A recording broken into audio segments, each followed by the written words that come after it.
नमस्कार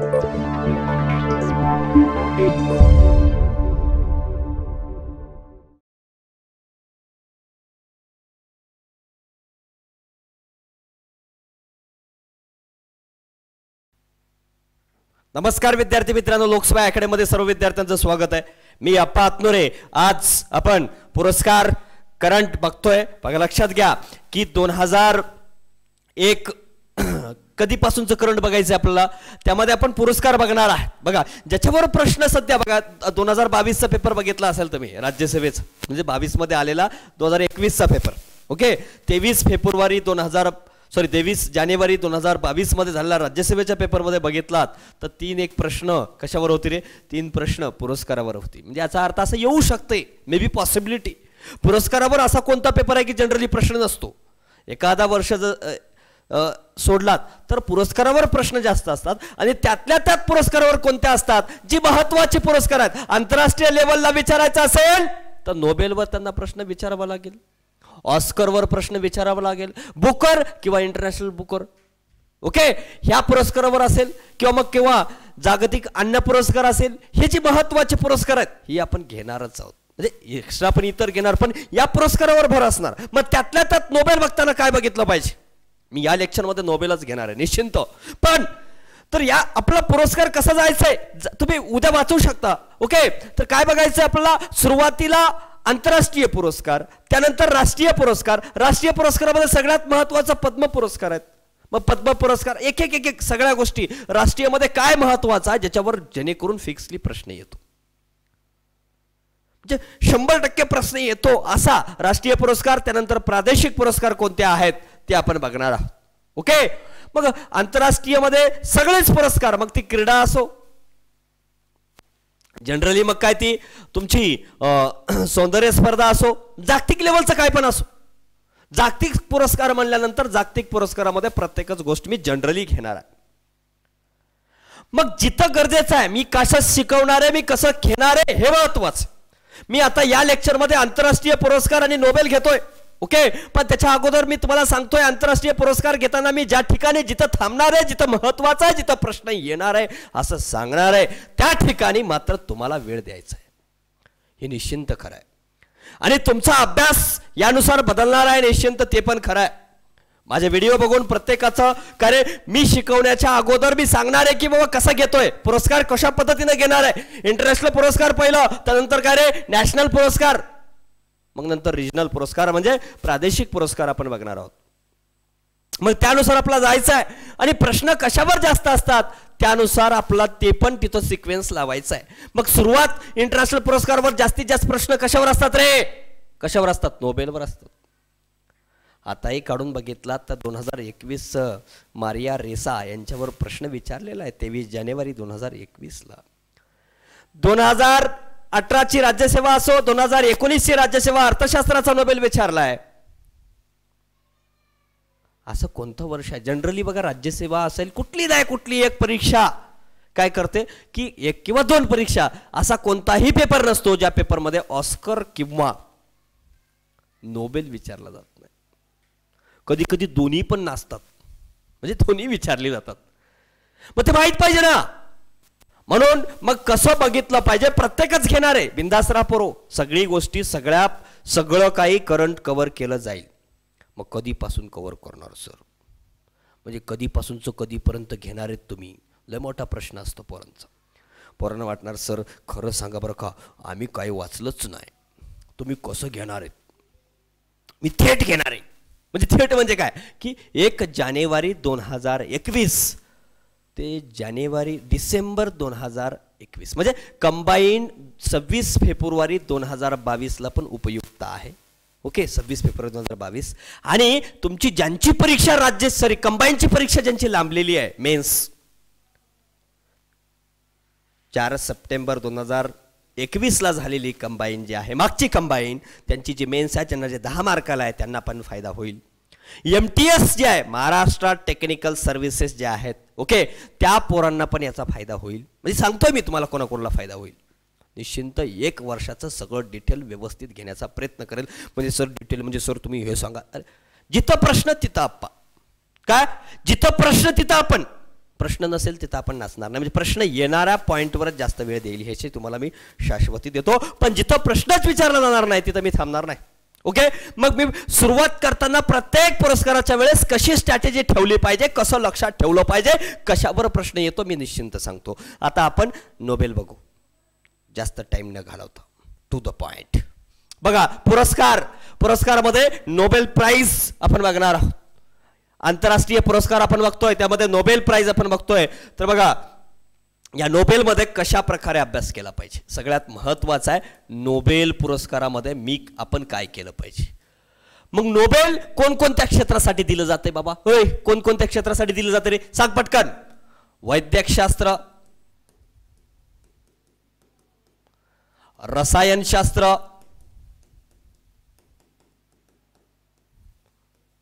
भौतिकशास्त्र,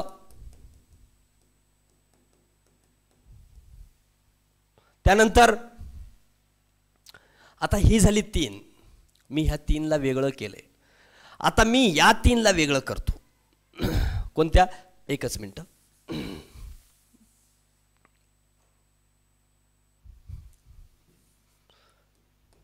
नोबेल पुरस्कार प्रश्न कसे येतात हे महत्वाचं आहे. थोडं गडबड करू नका पोरू. जिथं थांबायचं तिथं थांबणार मी. बरोबर, 6 क्षेत्रासाठी नोबेल दिला जातो. बरोबर, 6 सेक्टर आहेत, 6 क्षेत्र. बरोबर. आता बघ, पहिलं काय घेईल मी? वैद्यकशास्त्र. मी सांगतोय तुम्हाला वैद्यकशास्त्र मी काय महत्वाचं आहे पहिलं कळू द्या. वैद्यकशास्त्र, भौतिकशास्त्र आणि रसायनशास्त्र.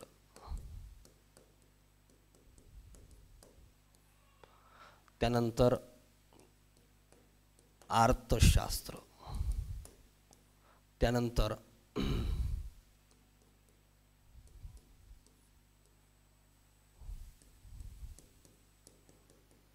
साहित्य आणि शांतता. कळलं काय मी काय केलेलं? डिव्हायडेशन करा. याच्यावर फिक्सली प्रश्न असतो म्हणजे असतोच. इथं अगदी रेअर येतो, कधी येत नाही. मग लय पाठ करत बसते. वैद्यकशास्त्रामध्ये कोणाला मिळाला, भौतिकशास्त्रामध्ये कोणाला मिळाला, संशोधन काय सांग बरो. ए गोविंद्या सांग रे, काय गरज आहे बाब्या, कशाला त्या गोविंदाचं डोकं खातो. म्हणजे मला काय सांगायचंय, किती प्रश्न येतात, त्यावर कशा प्रकारचे प्रश्न आले आहेत. आजपर्यंत साहित्य क्षेत्रावर जास्त आणि शांततेवर आलेले आहेत मॅक्झिमम प्रश्न, लक्षात ठेवा. त्यानंतर बघा, जर नोबेलवर प्रश्न विचारायचा असेल तर 95% प्रश्न इथं विचारले जातात आणि 4% प्रश्न इथं विचारले जातात आणि 1% प्रश्न इथं विचारतात. 95% क्वेश्चन्स हे माहीत पाहिजे. हेच माहीत नसते मग म्हणते सांग काय काय तुला नोबेल आज काय यावर्षी काय विचारलं रे? साहित्य विचारले का शांतता विचारलेलं आहे? काय विचारलंय? मारिया रेसा कशाचा आहे, कशाबद्दल आहे माहितीच नाही आमच्या गाबड्यांना अजून पण. मग याच्या अगोदर विचारले बघा, राज्यसेवा पूर्व 17 असेल, 18 असेल, 19 असेल, 20 गॅप करून 21 असेल, नोबेलवर प्रश्न आहे.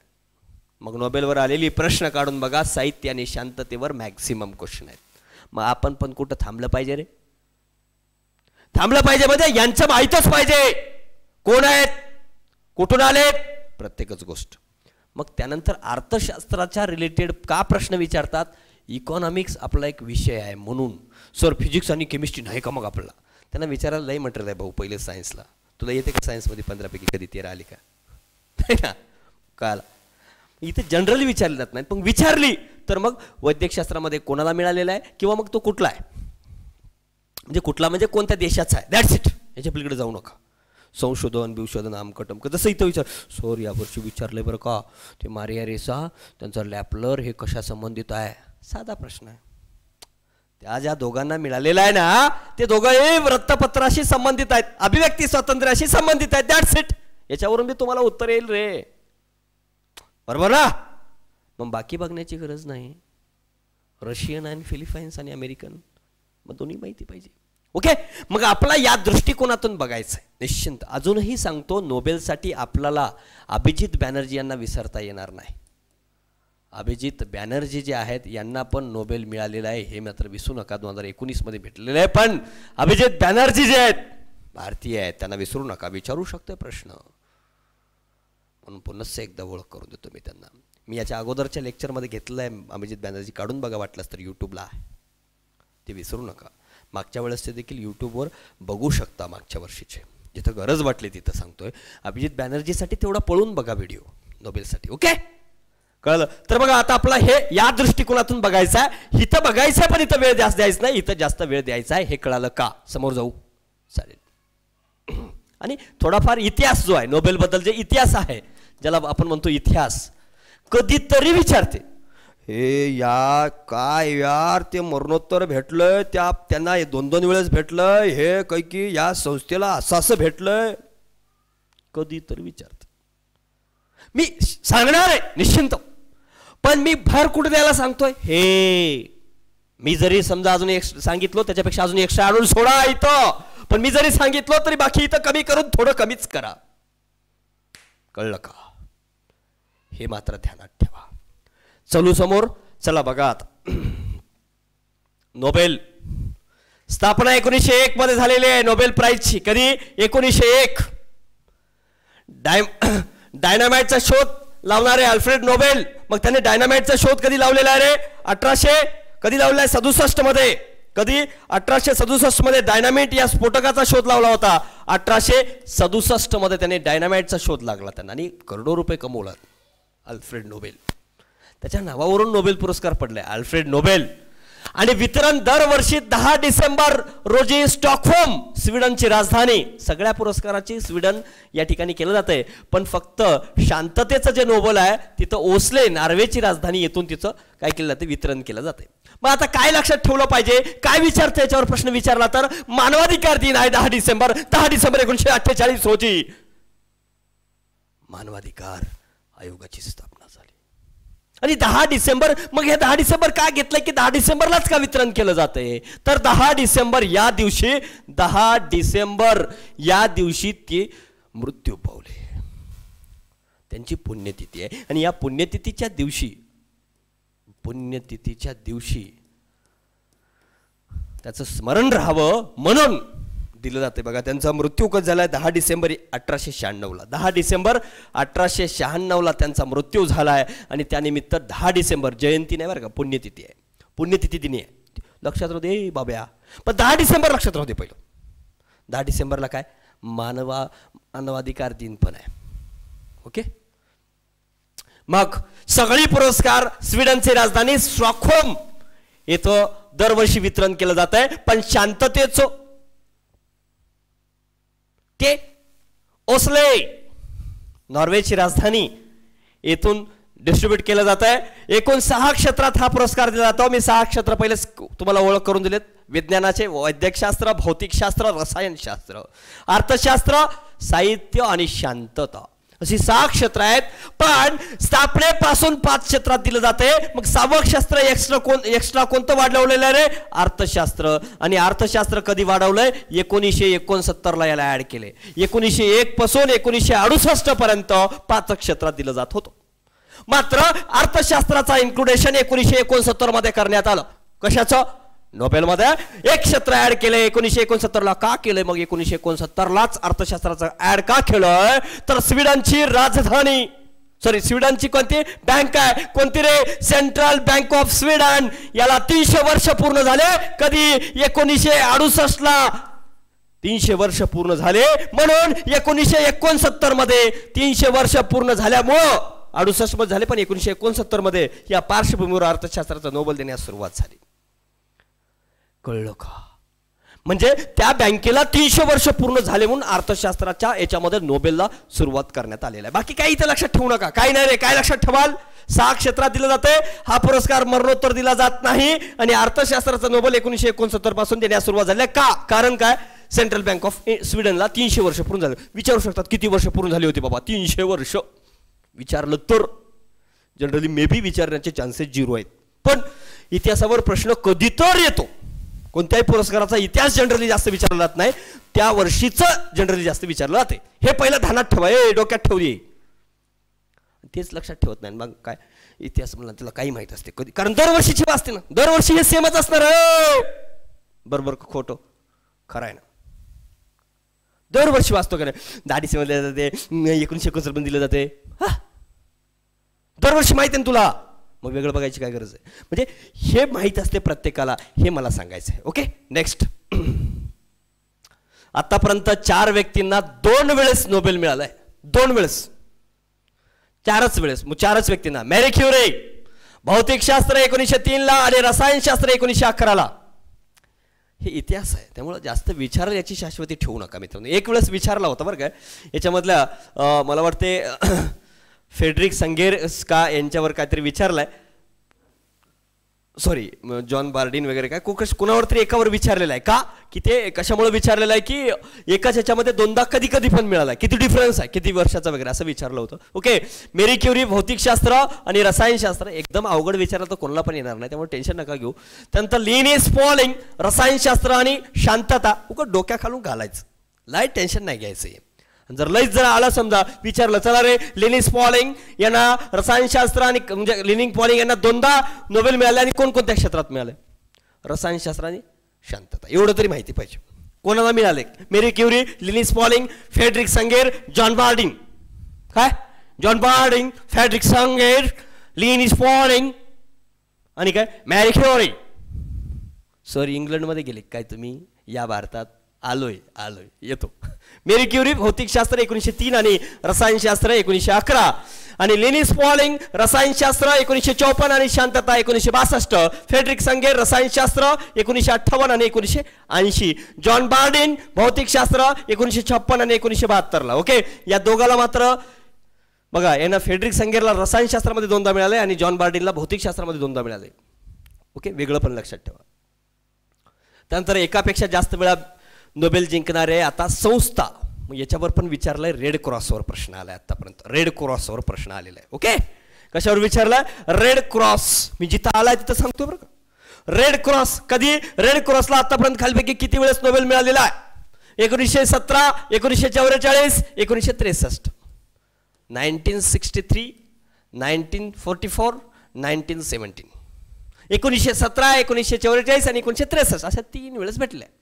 मग कसं लक्षात ठेवा सर? एकदा वाच, 2दा वाच, तिसऱ्यांदा वाचू नको. बरोबर ना? बस झालं रे, फक्त रेड क्रॉसला भेटलं, 3 वेळेस भेटलं, एवढं जरी कळलं तर बस झालं. काय लक्षात ठेवायचं मग? कसं लक्षात ठेवायचं? हे बघ, रेड क्रॉस आहे. ओके, मग कसं? 7 आणि 1 8, 4 आणि 4 8, 6 आणि 3 9, 8 8 9. असं लक्षात ठेवलं तरी चालते. तुझ्या इच्छा जसेच तसं लक्षात ठेव, पण लक्षात ठेव. आणि UNHRCला 1954 आणि 1980ला 2दा मिळालेला आहे. Okay, that's it. आतापर्यंत 3 व्यक्तींना मरणोत्तर नोबेल, म्हणजे मरणोत्तर म्हणजे काय? नोबेल जाहीर झाला आणि त्यानंतर मेलो असं. मग काय? एरिक ॲक्सेल कर्फोल्ड साहित्याचा नोबेल मिळाला 1931 ला. डॅग हॅमरशोल्ड शांतता नोबेल 1961. राल्फ एम स्टेनमॅन मेडिसिन क्षेत्रातील नोबेल म्हणजे वैद्यक क्षेत्रातलं 2011. That's it. म्हणजे हे काही मी जास्त रिपिटेशन करत बसत नाही, इतिहास आहे. ओके, आता वैद्यकशास्त्रातलं नोबेल एक क्षेत्र. वैद्यकशास्त्रावर जनरली विचारलं तर काय विचारलं रे? व्यक्ती आणि ते कुठलं आहे. ओके, आता बघा, पॅटापॉशियन जे आहे अमेरिका, पण याचा जन्म लेबनॉनला झालेला आहे. लेबनॉनचा जन्म आहे, यांचा जन्म लेबनॉनचा आहे बरं, लक्षात ठेवा. त्यांनी विचारू शकतो लेबनॉन दिलं तर मात्र लेबनॉन निवडा. ओके, जन्म आहे आणि त्यांचं कार्य सगळं अमेरिकेला आहे. कुणाचं? आर्डेम पॉटापॉशियन. काय? पॅटापॉशियन. आता पॉटापॉशियन आहे का पॅटापॉशियन आहे? आता ते तिकडली नावं आहेत, लक्षात ठेवावं लागेल. ओके, बघा, वैद्यकशास्त्राचं पॅटापॉशियन नंतर पोटापॉशियन म्हणा, लक्षात राहील. ते वैद्यकशास्त्र म्हणजे काय? सगळं खायचं बियायचं येते म्हणा. ओके, त्यानंतर मग काय? डेव्हिड जुलियस ज्यूस म्हणा, बरोबर ना? डेव्हिड जुलियस ज्यूस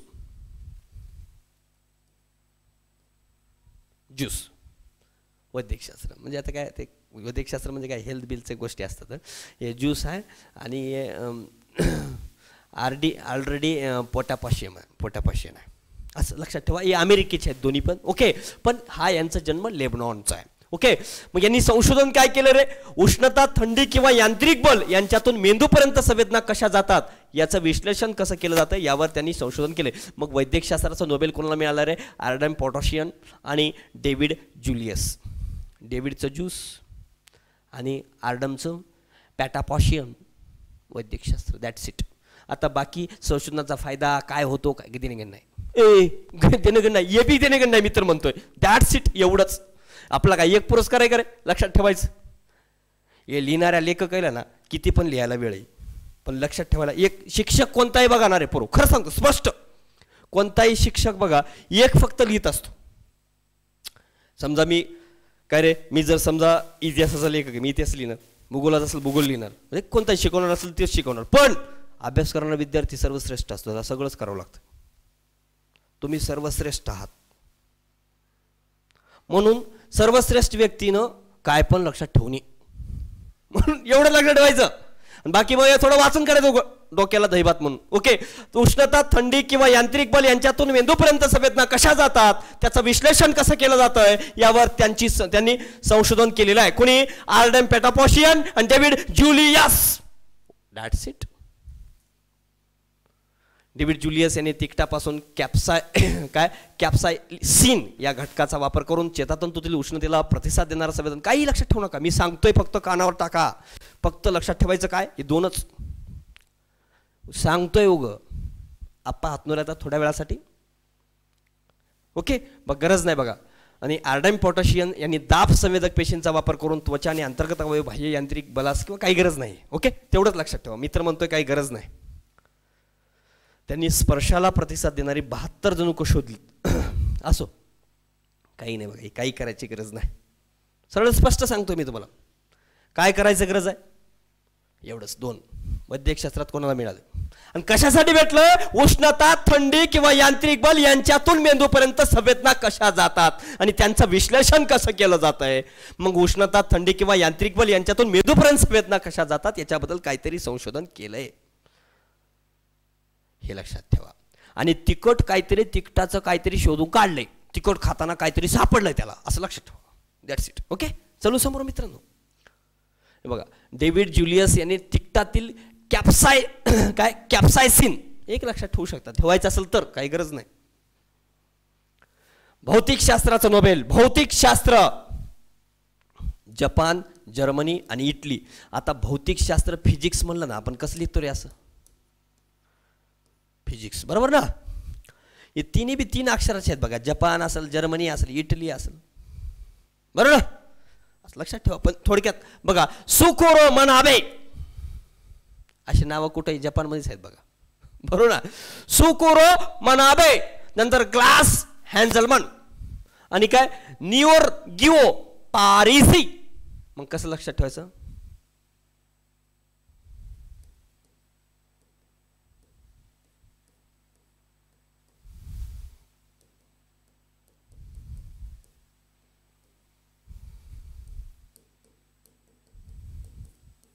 काय म्हणायचं? सुकुरो ग्लास पारिसी,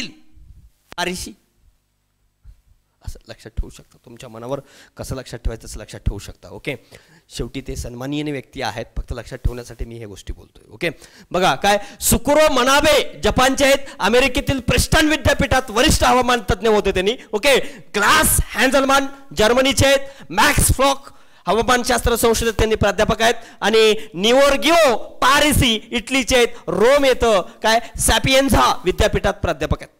मग कसं लक्षात ठेवाल? एकतर सुकिरो मनाबे जपान, त्यानंतर ग्लास हॅन्झलमन जर्मनी आणि निओर्गिओ पारिसी. मग पारिसी इटली आणि ग्लास जर्मनी आणि सुकिरो मनाबे Japan. Japan. Okay, that's it. हे भौतिकशास्त्रामधले आहेत. कोण व्यक्ती आहेत हे माहिती पाहिजे फक्त. जनरली विचारत आहे कुठून आहेत आणि कोण आहेत, याच्या पलीकडे खरं तर जनरली विचारत नाहीत. पण जर ज्यांना खरंच खूप इच्छा आहे तापमान वाढीतील बदलांचा अंदाज वर्तवण्यासाठी काय पृथ्वीच्या हवामानाचं प्रारूपीकरण करणं, दीर्घकालीन हवामानाचं प्रारूप, म्हणजे यांचं हवामानाचं काहीतरी भानगड आहे असं काहीतरी यांनी शोधून काढलं. एवढं जरी लक्षात ठेवा तरी बस झालं. कळलं का? खूप डीप इथं विचारत नाहीत. कुठं विचारतील? साहित्याने. अय कोणता? शांतता. नुसता शांत राहू नको. ओके, बघा पारितोषिकाविषयी विभागणी 50% रक्कम मनाबे आणि हॅझलमन, ओके, ग्लास हॅझलमन यांना मिळालेलं आहे आणि 50% रक्कम पारिसी यांना देण्यात आलेलं आहे. बघा काय 50% जे आहे यांना मिळालेलं आहे रक्कमेपैकी आणि या दोघांना मात्र 50% मिळाले. ओके, 100 रुपयापैकी याला 50 रुपये, यांना काय 50 दोघांना मिळून. ओके, असं यांना मिळालेलं आहे. सुकिरो मनाबे, ग्लास हॅझलमन आणि निओर्गिओ पारिसी या भौतिकशास्त्राचं मिळालेलं आहे. आणि वैद्यकशास्त्राचा पुन्हा एकदा सांगतो, आर्डम पोटाफिशियन, डेव्हिड जुलियस हे वैद्यकशास्त्राचे मिळाले आहेत. अमेरिका आणि लेबनॉनचं आहे हे मात्र जर्मनी, जपान आणि इटलीचे आहेत. इटलीची पारिसी आणि ग्लास, जर्मनीचा ग्लास आणि सुकिरो मनाबे Japan. That's it. Computer model वगैरे काय आहे तुम्ही बघा बाबा, काही गरज नाही, मला तर वाटत नाही काही गरज असेल तुम्ही बघा. ओके, रसायनशास्त्रातील नोबेल, मग रसायनशास्त्रातील बेंजामिन लिस्ट आणि डेव्हिड मॅकमिलन. कुठे आहेत? बेंजामिन लिस्ट ही जर्मनीची लिस्ट आहे, मिलन अमेरिकेचा आहे. मिलन अमेरिकेचे आहेत, मॅकमिलन. ओके, मग कसं लक्षात ठेवाल रे?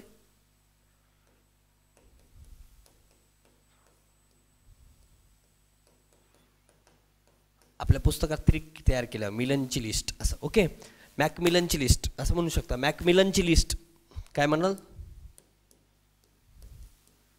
मॅकमिलनची रासायनिक लिस्ट काय म्हणाल? मॅकमिलनची रासायनिक लिस्ट म्हणजे रसायनशास्त्रामध्ये नोबेल मिळाले कोणाला? मॅकमिलन अँड लिस्ट यांना. काय म्हणाल? मॅकमिलनची रासायनिक लिस्ट म्हणजे बेंजामिन लिस्ट जर्मनी आणि डेव्हिड मॅकमिलन अमेरिका.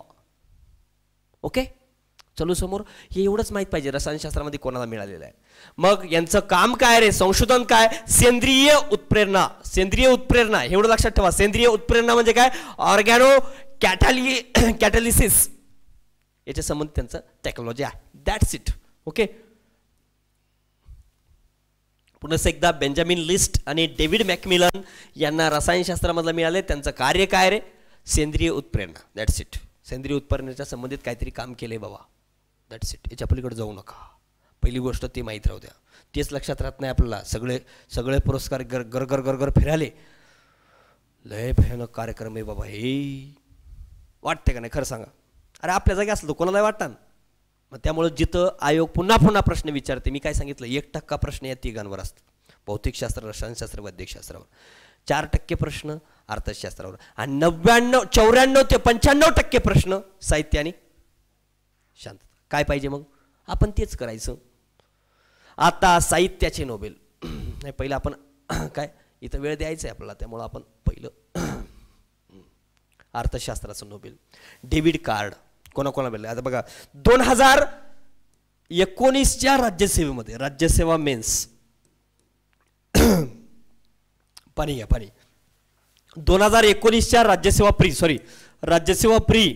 ओके, काय विचारलं रे? की 2019 मध्ये अर्थशास्त्राचं नोबेल कोणाला मिळाले? नॉर्थस व रोमर यांना मिळालं की नाही रे? मग यांच्यावर प्रश्न होता की नाही? नॉर्थस वगैरे रोमर काहीतरी असा होता, त्याच्यावर प्रश्न आलेला आहे राज्यसेवा पूर्वला. मग व्यक्ती कोणा एवढं विचारतात? ते कुठला आहे एवढं जनरली? तिथं पण बघा अर्थशास्त्राचं नोबेल डेव्हिड कार्ड. कोणाला? David card. हे अमेरिकेचे आहेत, सगळेच अमेरिकेचे आहेत, त्यामुळे टेन्शनच नाही. बघा अर्थशास्त्र यावेळेस तर सगळं अमेरिकाच कार्यक्रम आहे. ओके, नंतर बघा जोशुआ अँग्रिस्ट. काय? Joshua अँग्रिस्ट, मिडो इम्बेन्स, Joshua अँग्रिस्ट, David card.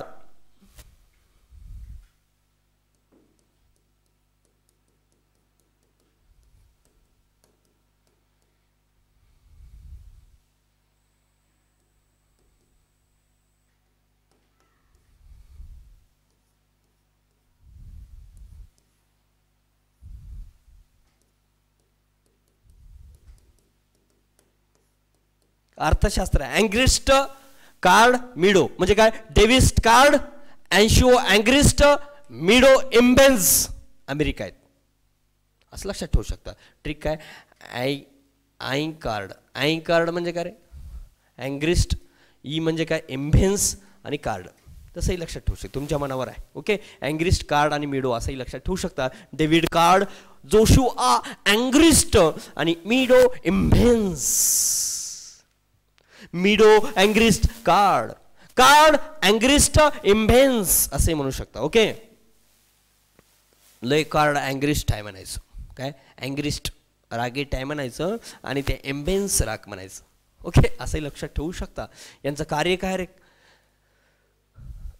Labour economy संबंधित कार्य आहे. काय म्हणायचं, लेबर इकॉनॉमी संबंधित. जास्त जास्त विचार करायचा. बघा, कामगार बाजारपेठेवर किमान वेतन, स्थलांतरण, शिक्षण यांचा होणारा परिणाम यांच्या अभ्यासात त्यांनी शास्त्रीय पद्धत शोधली. काय नाही, काय लेबर इकॉनॉमी, कुठली लेबर इकॉनॉमी संबंधित आहे. That's it. समोर निघून जातो आपण, आपल्याकडे वेळ कुठे पुरवू. बघा, याच्यातलं 50% रक्कम डेव्हिड कार्डला देण्यात आली, कार्डसाठी 50% आणि 50% रक्कम जोशुआ अँग्रिस्ट आणि गिडो इम्बेन्स यांना मिळणार आहे. ओके,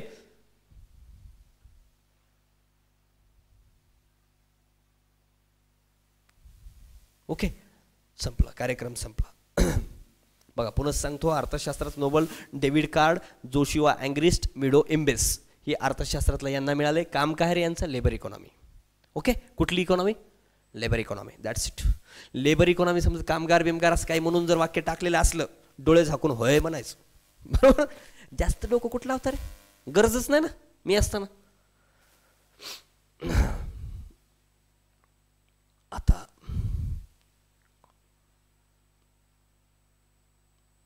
साहित्याचं नोबेल मित्रांनो अत्यंत महत्त्वाचं, 94% महत्त्वाचं आहे, 95% ह्याच्यावर प्रश्न असतात. साहित्याचं नोबेल अब्दुल रजाक गुरनाह यांना मिळालेलं आहे. कोणाला, साहित्य आपल्या अब्दुल भाऊला मिळालेलं आहे. अब्दुल रजाक गुरनाह यांना मिळालेलं आहे. हे टांझानियाचे आहेत. इथं देश पण विचारू शकतात, 2 ते 3 वेळेस विचारलेले आहेत देश पण. ते कुठले आहेत असं विचारतात. साहित्याचं नोबेल मिळालं आहे त्यांनी, ते कुठल्या देशाचे आहेत असे प्रश्न विचारतात. कुठले आहेत मग, टांझानिया. इथं मात्र काही एक्सक्यूज नाही, इथं मात्र एक्सक्यूजच नाही, ते माहिती पाहिजे. ओके, बघा आता अब्दुल रजाक गुरनाह हे कुठले आहेत, टांझानियाचे आहेत. पुन्हा एकदा सांगतो, अब्दुल रजाक गुरनाह यांना साहित्याचं नोबेल मिळालेलं आहे. कुणाला, कोणाला मिळाले, अब्दुल भाई. तुमच्या शाळेमध्ये, तुमच्या वर्गामध्ये कोणतरी अब्दुल भाई असतील ना, त्यांचं लिखाण लय कविता लेखन भारी होतं म्हणायचं. काय ते अब्दुल रजाक टांझानियाचे आहेत. कारण बघा, विस्थापित लोकांच्या जीवनातील वसाहतवादाचा पगडा शोधण्याच्या कामासाठी यांना हा पुरस्कार मिळाला. विस्थापित लोकांच्या जीवनातील वसाहतवादाचा पगडा शोधण्यासाठी याने काम केलेलं आहे.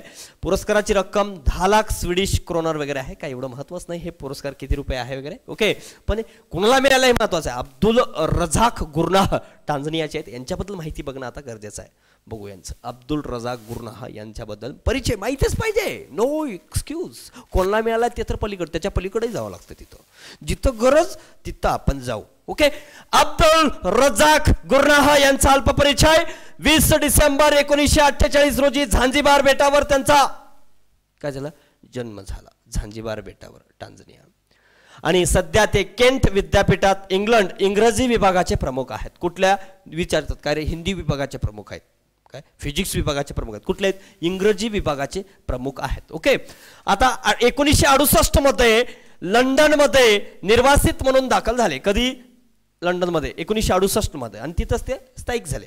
आणि ते होईल टांझानियाचे, पण ते 1968 मध्ये लंडनमध्ये ते निर्वासित होऊन तिथं स्थायिक झाले. ओके, आणि केंट विद्यापीठात PhD त्यांनी पूर्ण केली. केंट विद्यापीठ कुठे आहे रे, इंग्लंडमध्ये. ओके, आता पुरस्कार 1994 मध्ये त्यांना पॅराडाईज कादंबरीला बोखर पुरस्कार मिळालेला आहे. मग आता पॅराडाईज त्यांची कादंबरी लक्षात ठेवावं लागेल. काय बाबा, कादंबरी आहे आणि त्यांना बोखर पुरस्कार मिळालेला आहे. मॅन बुकर इंटरनॅशनल बघायचं आणि बुकर पुरस्कार हे बघायचं आहे.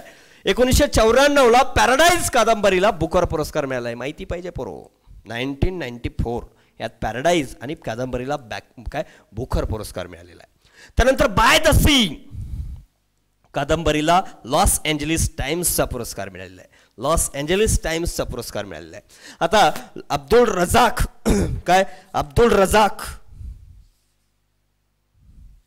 रजाक गुरनाह झांबिबार क्रांतीच्या दरम्यान 1968 मध्ये, बघा हे इथं झांबिबार क्रांती झाली होती. झांबिबार क्रांती दरम्यान हे काय केले, झांबीबार क्रांती दरम्यान हे 1968 मध्ये इंग्लंडमध्ये निर्वासित म्हणून दाखल झालेत. लक्षात ठेवा, झांबीबार क्रांती दरम्यान. आणि त्यांचा अजून काही विशेष काय असेल तर मी सांगतो. आफ्रिकी देशातील स्वातंत्र्योत्तर काळाचं लेखन हा त्यांच्या अभ्यासाचा मुख्य विषय होता. ओके, कोणत्या आफ्रिकी देशातील स्वातंत्र्योत्तर काळाचं लेखन, आफ्रिकी देशांतील स्वातंत्र्योत्तर काळाचे लेखन हे त्यांचा महत्त्वाचा विषय होता. ओके, पुरस्कार 1994 पॅराडाईज ही त्यांची कादंबरी होती आणि त्यांना बुकर पुरस्कार. बघा मित्रा, कुठे गेलं रे ते पेज, आता पेज आणलं होतं मी. हां, ते पेज बघू पुरस्काराबद्दलचं. बघा, पुरस्कार 2000 मित्रांनो 2017चा नोबेल विचारला होता. कोणता? 2017चा नोबेल. कशाचा विचारला रे बाब्या, इकडे बघ, साहित्याचा नोबेल विचारलाय. कोशिकुहो, बरोबर ना, यांच्यावर विचारला होता. काय त्यांचे कोणतं साहित्य आहे, खालपैकी कोणतं साहित्य नाही असं विचारलंय. बरोबर का नाही रे? राज्यसभा प्री 2018ला 2017चा विचारलेला होता. 2018ला 17चा विचारलाय, 2018ला 17चा विचारलाय. त्यामुळं हे माहितीच पाहिजे. ओके, मग काय 94 मध्ये त्यांना पॅराडाईज कादंबरीला बुकर पुरस्कार मिळाला आहे आणि बाय द सी या कादंबरीला लॉस एंजलिस टाइम्सचा पुरस्कार मिळाला. आता बरेच त्यांचे हे काय लेखन संपदा आहे, त्यांची लेखन संपदा बरंच लय आहे. बघा, कोणकोणत्याही साहित्याचा नोबेल राज्यसभा प्री 2018ला काझिओ इशिगुरो. काय काझिओ, मी सांगितलं ना तुम्हाला आता, काझिओ इशिगुरो ह्यांना साहित्याचा नोबेल मिळाला होता. कधी? 2017ला. ओके, 17ला मिळाला. यांच्यावर प्रश्न होता, या खालीलपैकी कोणतं साहित्य त्यांचं नाही असा प्रश्न होता. कधी? राज्यसेवा प्री 2017ला. राज्यसेवा प्री 2017ला प्रश्न, सॉरी 18ला 17च्या साहित्यावर विचारलाय प्रश्न. आलं लक्षात? मग असं आपल्याला का विचारणार असं वाटणार तुम्हाला, बरोबर ना? विचारू शकतात. मग काय बघा, त्यांच्या लेखन संपदा कोणत्या आहेत? 10 कादंबऱ्यावर अनेक लघुकथा आणि निबंधाचं लेखन त्यांनी केलेलं आहे. मग आता सर याच्यातलं सगळं लक्षात ठेवा का? बघा, ज्याच्यावर पुरस्कार भेटलाय ना ते पहिलं लक्षात ठेवायचं. काय काय लक्षात ठेवायचं बाळा? ज्याच्यावर पुरस्कार भेटलाय ते. मग आपल्याला माहित आहे पॅराडाईजला मिळालंय, 1994ला बुकर पुरस्कार मिळाला याला. मग हे माहीतच पाहिजे पॅराडाईज पहिलं. दुसरं अजून काय रे? कुठला आहे? By the sea. By the सीला काय भेटलंय बघितलं, काय मिळालं? Los Angeles Times. Los Angeles टाइम्सचा पुरस्कार मिळालाय.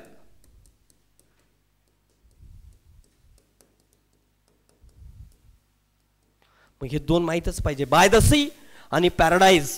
2001चा आहे आणि हे 1994चा आहे. मग बाकी पण आता वाचून घेऊ आपण कादंबऱ्या. मेमरी ऑफ डिफार्चर यांचंच आहे. कोणतं? Memory of departure. त्यानंतर पिलग्रिम्स वे, त्यानंतर पॅराडाईज, ॲडमायरिंग सायलन्स, त्यानंतर बाय द सी, डेझर्टेशन, त्यानंतर द लास्ट गिफ्ट. ही लक्षात राहील की रे, द लास्ट गिफ्ट. तू कोणाला दिलास लास्ट गिफ्ट? होय, दिलास का नाही? The last gift.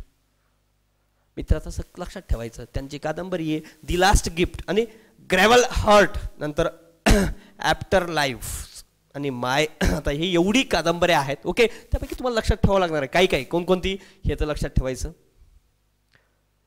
Memory of departure, by the sea, admiring silence वगैरे वाचून घ्या एकदा.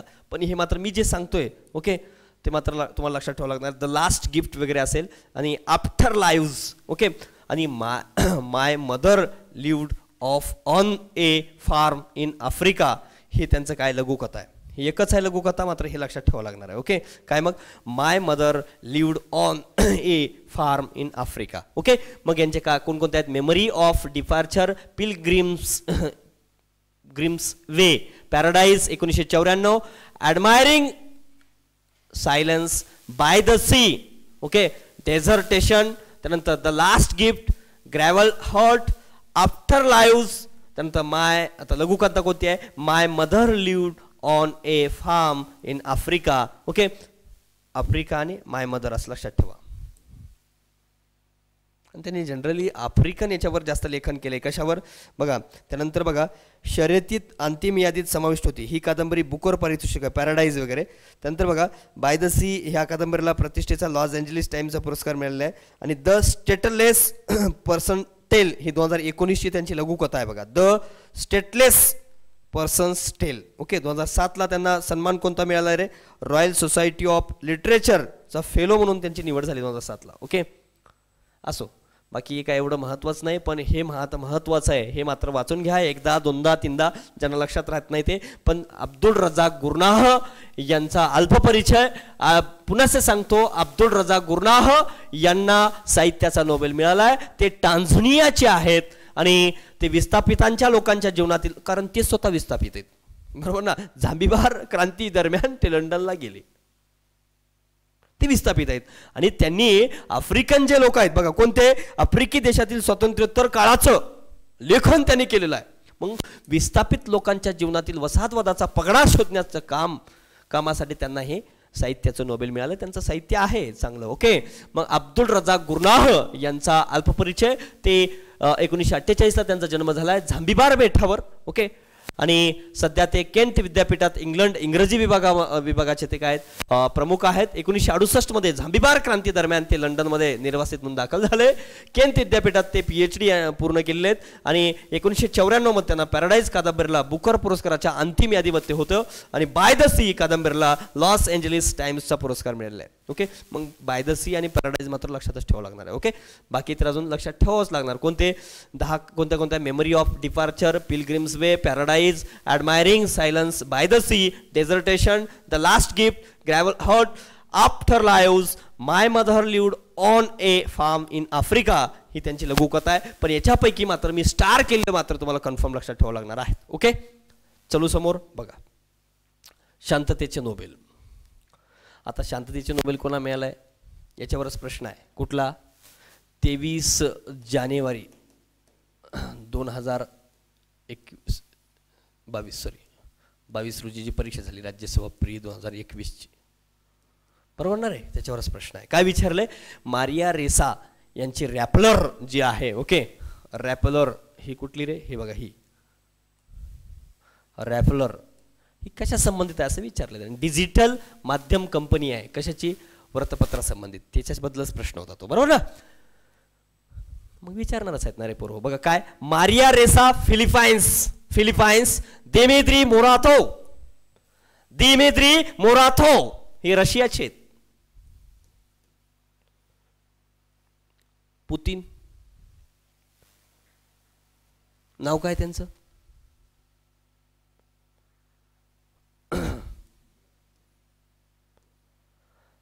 बघा, दिमित्री मुरातोव हे रशियाचे आहेत. ओके, हे लक्षात ठेवा बरं का, रशियाचे आहेत. आणि फिलिपाईन्स आणि अमेरिका या दोन देशाचं यांना काय मिळालेलं आहे रे?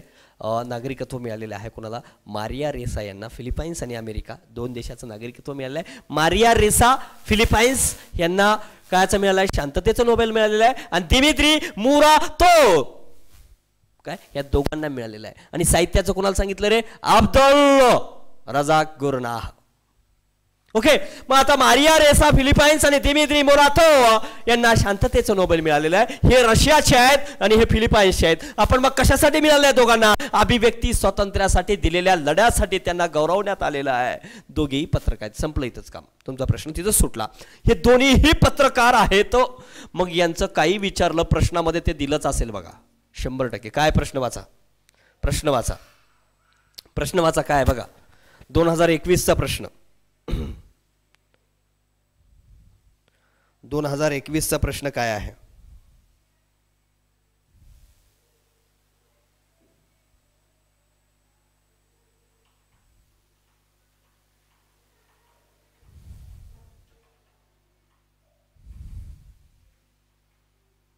एकच मिनिट मित्रांनो.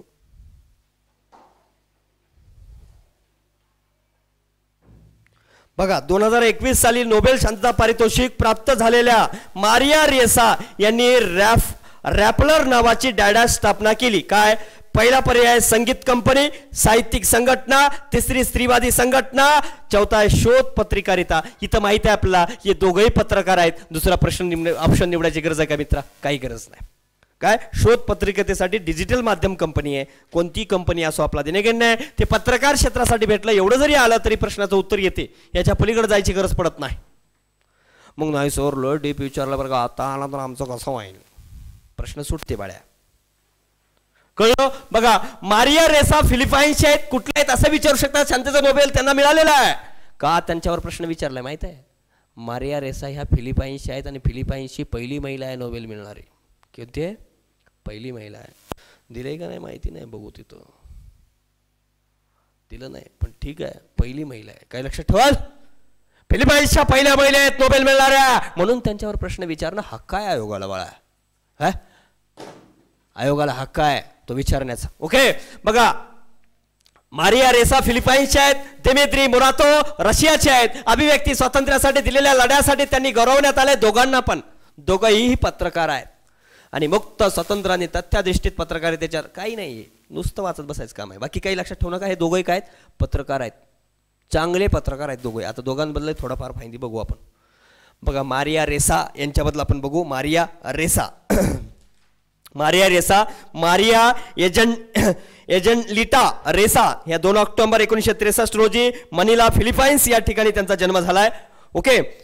जन्म नागरिकत्व फिलिपाईन्स आणि अमेरिकेचा आहे. त्या एक फिलिपिनो अमेरिकन पत्रकार आहेत. रॅपलर या वृत्तसंस्थे स्थळाचा सहसंस्थापिका आणि मुख्य कार्यकारी अधिकारी आहेत. रॅपलर ही जी आहे, ओके, त्यांचा जन्म मनिला फिलिपाईन्स या ठिकाणी झालेला आहे. उगा आता प्रश्न आला म्हणून लय माहिती बघावं असं काही नाही बरं का. तुम्हाला सरळ स्पष्ट बोलतो मी, जास्त अगदी प्रश्नांच्या ओरिएंटेड मी सांगत असतो. ओके. आणि रॅपलर जे आहे या एक डिजिटल कंपनी आहे वृत्तपत्रासंबंधित. तर या कंपनीचे ते काय आहेत रे, सहसंपादिका आणि काय आहेत रे, CEO आहेत. ही कंपनी कायसाठी आहे, डिजिटल कंपनी आहे. कशा संबंधित, वृत्तपत्रासंबंधित.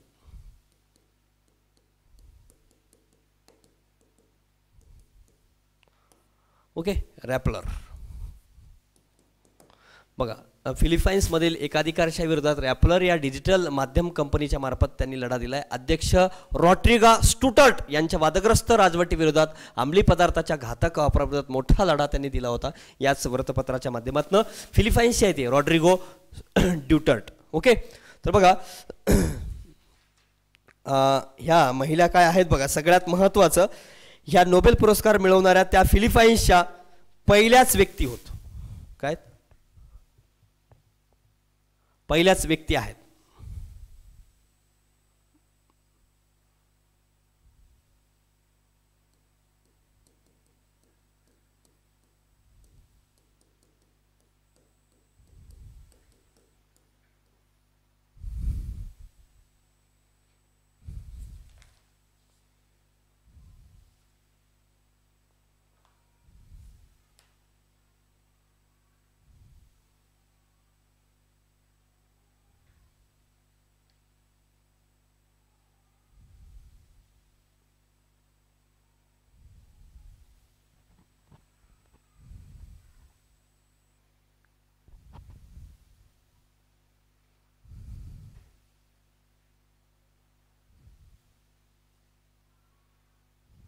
ओके. ते काय पहिल्या व्यक्ती आहेत. कशाच्या, त्यांना फिलिपाईन्सच्या नोबेल मिळवणाऱ्या. ओके. लक्षात ठेवा. ते काय, जन्म मनिला फिलिपाईन्स या ठिकाणी त्यांचा झालेला आहे. रॅपलर ही त्यांच्या रॅपलरच्या ते सहसंपादिका आणि CEO आहेत. आणि डिजिटल कंपनी आहे एक रॅपलर. कशा बाबतीत, वृत्तपत्रासंबंधित एक डिजिटल कंपनी आहे. That's it. ओके. याच्या पलीकडे त्यांना नाईट इंटरनॅशनल जर्नलिझम अवॉर्ड मिळालेला आहे. Golden pen of freedom award मिळालेला आहे. आणि सगळ्यात महत्त्वाचं 2018ला Time person of the year 2018 मिळालेलं आहे. काय रे, सगळ्यात महत्त्वाचं काय मिळालं आहे, मारिया रेसा यांना 2018चा Time person of the year.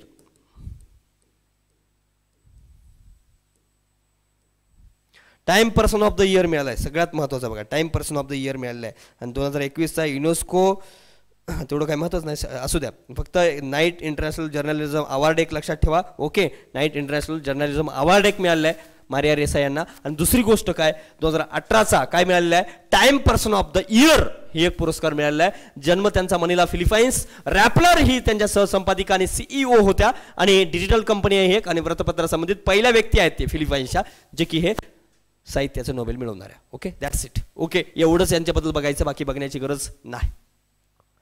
आणि दिमित्री मोरातोवा यांच्याबाबत, दिमित्री मोरातोवा कुठल्या आहेत रे, रशियाचे आहेत. कुठले आहेत, रशियाचे आहेत. ओके, आणि नोवाया गॅझेटा या वृत्तपत्रकाचे ते संस्थापक आहेत. ओके, 1993 मध्ये त्यांनी या वृत्तपत्राची स्थापना केली. कुठल्या, 1993 मध्ये. कुठल्या, नोवाया गॅझेटा. ओके, भ्रष्टाचार, राजकीय आणि हिंसाचार, बेकायदेशीर अटका, निवडणूक गैरव्यवहार, रशियन लष्कराने वापरले अल्पकांचे काफिले यांच्यावर त्यांनी टीका केली. त्यांच्या वृत्तपत्रातील 6 जण चेचेनियातील युद्धावर प्रकाश टाकल्याने मारले गेले होते. त्यात ॲना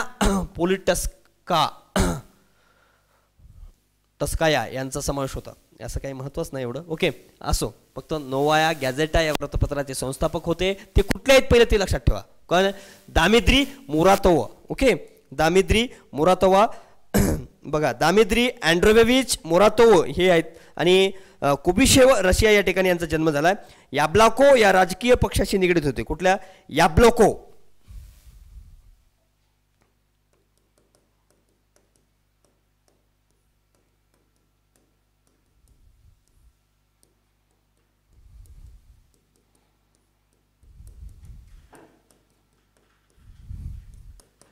कुठल्या राजकीय पक्षाशी संबंधित होते असं विचारतात. कुठल्या, मग याब्लाको या राजकीय पक्षाशी निगडीत होते. ते रशियन आहेत. ओके, आणि त्यांची वृत्तपत्र कोणत्या वृत्तपत्राचे संस्थापक होते, नोवाया गॅझेटा. कोणत्या, नोवाया गॅझेटा. हे कुठले आहेत, दिमित्री कुठले आहेत, रशियाचे आहेत. ओके, यांना पण CPI international press freedom award मिळालेला आहे. 2010ला फ्रेंच सरकारचा सर्वोत्तम नागरी पुरस्कार मिळालेला आहे. Golden pen for freedom award हे देखील यांना मिळालेला आहे. That's it. एवढंच, याच्या बाबतीत काय बघण्याची गरज नाही. ओके, यांनाही काय मिळालं आहे, फ्रेंच सरकारचा मात्र सर्वोच्च नागरी पुरस्कार देखील दिमित्री मोरातोवा यांना मिळालेला आहे. ओके, पुन्हा एकदा सांगतो, लक्षात ठेवा, शांततेचं नोबेल मारिया रेसा फिलिपाईन्सचे आहेत. ते पहिली व्यक्ती आहेत फिलिपाईन्सचे ज्यांना की शांततेचा नोबेल मिळालेला आहे. आणि त्यांचा रॅपलर ही जी डिजिटल वृत्तपत्रासंबंधित जी कंपनी आहे त्याचे ते सहसंपादिका आणि काय रे CEO हे आहेत. आणि मारिया रेसा झांबिबार बेटावर टांझानियाचे आहेत. ते सॉरी फिलिपाईन्सचे आहेत. आणि कुठल्या, त्यांचं मारिया रेसा यांचं काय, रॅपलर म्हणजे मनिला फिलिपाईन्स या ठिकाणी त्यांचा जन्म झालेला आहे. आणि रॅपलर ही सहसंपादिका आणि CEO आहे, डिजिटल कंपनी आहे. आणि पहिल्या व्यक्ती आहेत फिलिपाईन्सच्या, ते नोबेल मिळाला. 2018ला Time person of the year मिळाला आहे. ह्या गोष्टी महत्त्वाच्या आहेत ह्या गोष्टीपेक्षा. ओके, ह्या गोष्टी महत्त्वाच्या आहेत यांच्याबद्दल. ओके, त्यानंतर मग कोण, दिमित्री मुरातोवा हे रशियाचे आहेत. त्यांनी याब्लाको हे राजकीय पक्षाशी निगडीत आहेत. आणि त्यांची वृत्तपत्रक संस्थापक कुठल्या, नोवाका गॅझेटा याचे ते आहेत. ओके, आणि त्यांनी मात्र भ्रष्टाचार आणि राजकीय हिंसाचार, बेकायदेशीर अटक, निवडणूक गैरप्रकार, रशियन लष्कराने वापरलं काय जल्पकाचे काफिले यांच्यावर त्यांनी टीका केली होती. त्यामुळे त्यांचे काय बघा, वृत्तपत्रातील 6 जण चेचेनियातील युद्धावर प्रकाश टाकल्यानंतर मारले गेले होते. आणि त्यात एक होता त्यांचा ॲना पोलिटस्काया यांचा समावेश देखील होता. असो, फक्त दामित्री मुरातोवा हे रशियाचे आहेत. त्यांना शांततेच्या बद्दल नोबेल पुरस्कार मिळाला हे मात्र लक्षात ठेवा. अर्थशास्त्र नोबेल बघितलंय. ओके,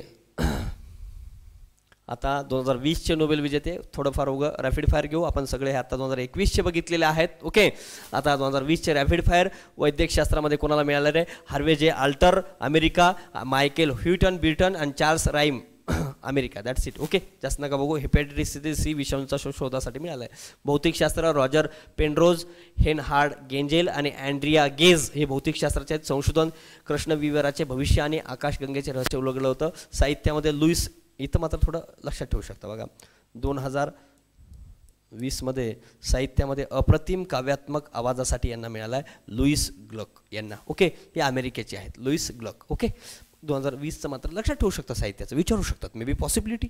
जसं आपण 18च्या जागी 17 विचारलं तसं विचारू शकतात, पण एवढं महाग जाणार नाही. 2022च्या पेपरमध्ये 20चं विचारायला, पण सांगता येत नाही म्हणून आपण एक 2020चं साहित्य लुईस ग्लक. ओके. आणि रसायनशास्त्र इमॅन्युअल शार्पेंटियर आणि जेनिफर ए डुडना यांना रसायनशास्त्राबद्दल संशोधन लक्षात ठेवू नका, जिनोम एडिटिंग वगैरे. अर्थशास्त्र मात्र पॉल मिलग्रोम आणि रॉबर्ट विल्सन यांना दोघांना मिळालं आहे. पॉल मिलग्रोम आणि रॉबर्ट विल्सन हे एक लक्षात ठेवू शकता, तुम्हाला सांगितलं 4%. ओके. शांतता मात्र महत्त्वाचा आहे. वर्ल्ड फूड प्रोग्राम अत्यंत महत्त्वाचा आहे. ओके, लक्षात ठेवा वर्ल्ड फूड प्रोग्राम. ओके. हे आणि हे साहित्य लुईस ग्लक 2020चा लुईस ग्लक एकच आहेत त्यामुळे लक्षात ठेवा. आणि शांतता वर्ल्ड फूड प्रोग्राम जो आहे हे भुकेविरुद्ध सुरू केलेल्या लढाईसाठी यांना मिळालेलं आहे. भुकेसाठी सुरू केलेल्या लढाईसाठी यांना मिळालेलं आहे. भुकेसाठी सुरू केलेल्या लढाईसाठी यांना मिळालेलं आहे वर्ल्ड फूड प्रोग्राम. ओके. बाकी आता नोबेल पुरस्कार देणारे अधिकार भौतिकशास्त्र, रसायनशास्त्र आणि अर्थशास्त्रामध्ये the royal Sweden academy of सायन्सेसकडे. सायन्सेस नाव म्हणलं की सायन्सचे आले सगळे तिन्ही, पण काय टेन्शन घ्यायचं एवढं. ओके, बरोबर आहे की नाही. त्यानंतर बघा वैद्यकशास्त्र काय येईल रे, वैद्यकशास्त्र the royal Caroline medico. Medico म्हणलं की वैद्यकशास्त्र सर्जिकल इन्स्टिट्यूटकडं. आणि साहित्य द स्वीडन अकॅडमीकडं. आणि शांतता नॉर्वेच्या संसद नेमलेल्या द नॉर्वेनियन नोबेल कमिटीकडं. या 4 संस्थेकडं हे अधिकार देण्यात आले आहेत. कोणते कोणते आहेत मात्र एवढं लक्षात ठेवा. ओके.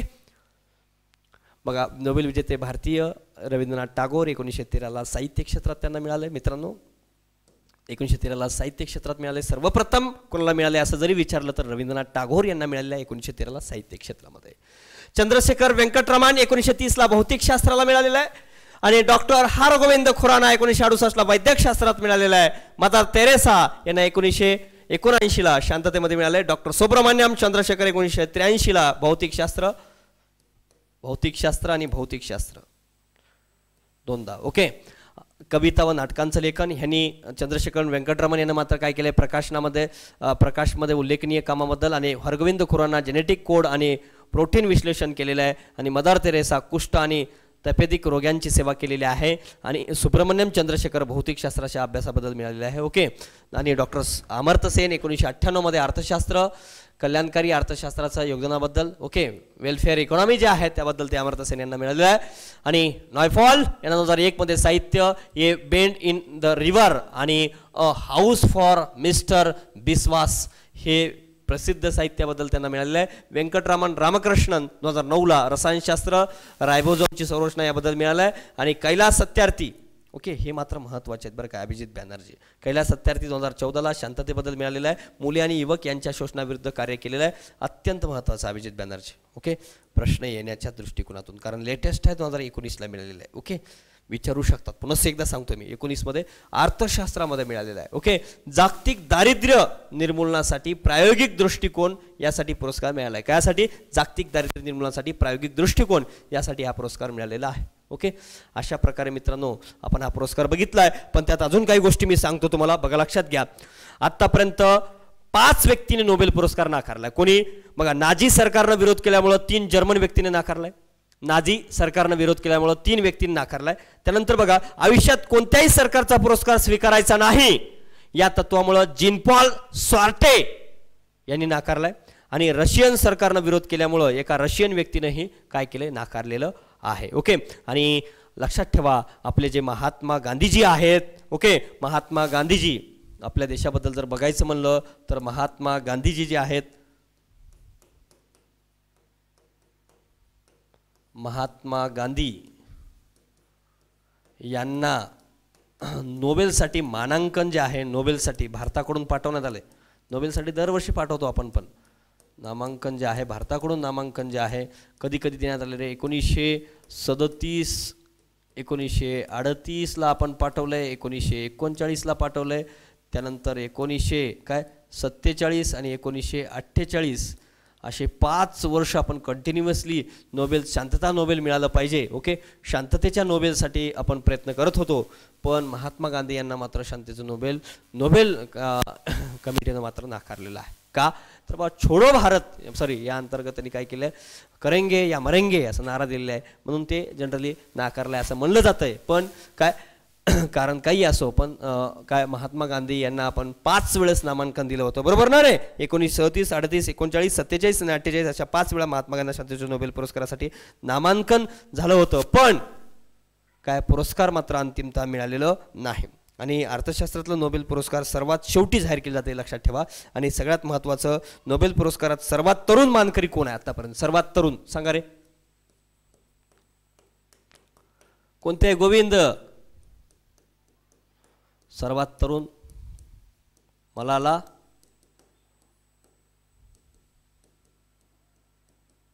वय वर्ष 17, वयाच्या 17व्या वर्षी मिळाले, लक्षात ठेवा यांना, मलाला युसुफझाई. पाकिस्तानचे आहेत ते. ओके, मानकरी मलाला युसुफझाई 2014 मध्ये शांतता. पाकिस्तान 17व्या वर्षी मिळाला त्यांना शांततेमध्ये. ओके, 17व्या वर्षी शांतता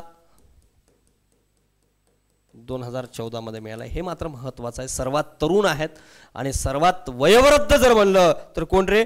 सर्वात वयस्कर मानकरी जॉन बी गुड इनफ, हे 2019 मध्ये रसायनशास्त्रामध्ये मिळालं आहे. अमेरिकेत 97 वर्ष आहेत. बापरे, बघा. ओके, कोण आहे? जॉन बी. हे लक्षात ठेवा, जॉन बी लक्षात ठेवला तरी चालेल.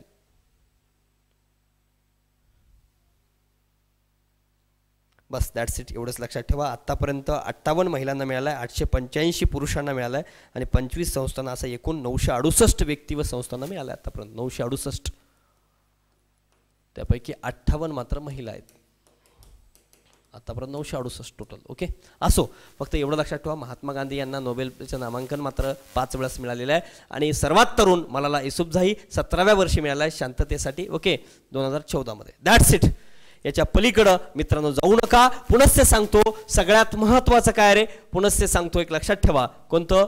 तर याच्यामध्ये सगळ्यात महत्त्वाचं अर्थशास्त्राचं नोबेल पुन्हा सांगतो, डेव्हिड कार्ड आणि जोशुआ अँग्रिस्ट आणि मिडो इम्बेन्स, हे तिन्ही अमेरिकेचे आहेत. अर्थशास्त्राचा नोबेल कोणाला मिळाला रे? अँग्रिस्ट, कार्ड आणि मिडो यांना मिळालेला आहे. ओके, आणि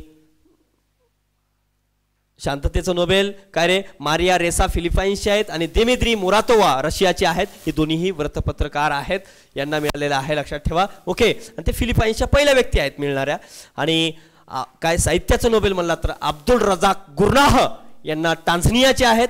यांना अब्दुल रजाक गुरनाह यांना मात्र साहित्याचं नोबेल मिळालेलं आहे. आणि हे बघा, विस्थापितांच्या लोकांच्या जीवनातील वसाहतवादाचा पगडा कसा असतो याच्याबद्दल त्यांनी काम केलेलं आहे. अब्दुल रजाक गुरनाह हे झांबिबार बेटावर यांचा काय झालेला आहे? जन्म झालेला आहे. सध्या ते केंट विद्यापीठात इंग्रजी विभागाचे प्रमुख आहेत. आणि 1968 झांबिबार क्रांती दरम्यान ते लंडनमध्ये निर्वासित म्हणून दाखल झाले.